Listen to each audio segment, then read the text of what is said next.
السلام علیکم ساتھیوں، نئی ویڈیو کے ساتھ حاضر ہوں۔ چینل پہ نئے ہیں تو چینل کو کر لیں سبسکرائب، لائک، شیئر اس طرح کی مزید انفارمیٹیو ویڈیو دیکھنے کے لیے۔ ناخنوں پر سرسوں کا تیل لگائیں۔ ہر تیسرے دن ہاتھوں اور پاؤں کے ناخن کاٹیں، چاہے تھوڑے تھوڑے ہی کیوں نہ ہو، اور ان پر سرسوں کا تیل لگائیں۔ ایسا کرنے سے یادداشت تیز، حافظہ قوی، اعصابی کمزوری سے نجات، قبل ازاں وقت بڑھاپا نہیں آئے گا، گھٹنے اور جوڑ مضبوط ہوں گے، نظر کی کمزوری کا بہترین علاج ہے، دل و دماغ پر مثبت اثرات ہوں گے، جوانی بھی شاندار ہوگی اور بڑھاپا بھی جاندار ہوگا۔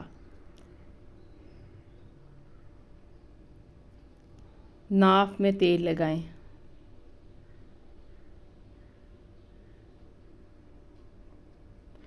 صبح شام تھوڑا سا تیل انگلی پر لگا کر ناف میں لگائیں۔ یوں تو یہ بظاہر چھوٹا سا ٹوٹکا ہے، لیکن بہت مفید اور مؤثر ہے۔ ایسا کرنے سے ڈپریشن، دماغ میں خشکی، بھول جانے کا مرض، آنکھوں کے سامنے اندھیرا چھا جانا اور سر چکرانا، سستی، کاہلی اور ڈھیلا پن، ان سب سے نجات کے لیے یہ ٹوٹکا لاجواب ہے۔ اس کے علاوہ یہ نظر کو بھی تیز کرتا ہے۔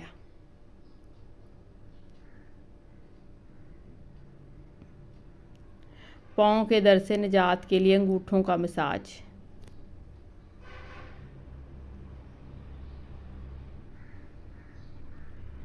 اگر پاؤں میں درد رہتا ہو اور کسی طرح آرام نہیں آتا تو روزانہ پاؤں کے انگوٹھوں پر سرسوں کے تیل سے مساج کر لیا کریں، درد بالکل غائب ہو جائے گا۔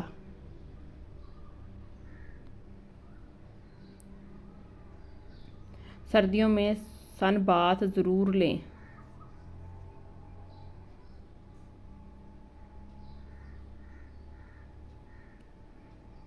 سردی کے موسم میں ٹھنڈک اور وٹامن ڈی کی کمی کی وجہ سے ہمارے جسم میں اکثر درد بیٹھ جاتا ہے، اس لیے کہا جاتا ہے کہ سردی کے موسم میں روزانہ 1 گھنٹہ دھوپ میں بھی ضرور بیٹھنا چاہیے۔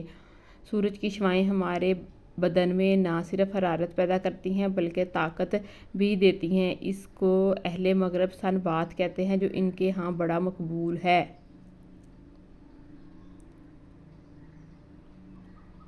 جوڑوں کے درد اور سوجن سے نجات۔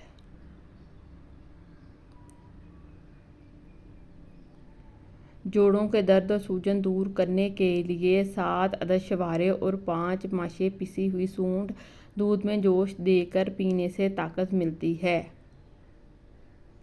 چینل پہ نئے ہیں تو چینل کو کر لیں سبسکرائب، لائک، شیئر اس طرح کی مزید انفارمیٹیو ویڈیو دیکھنے کے لیے۔ اللہ حافظ۔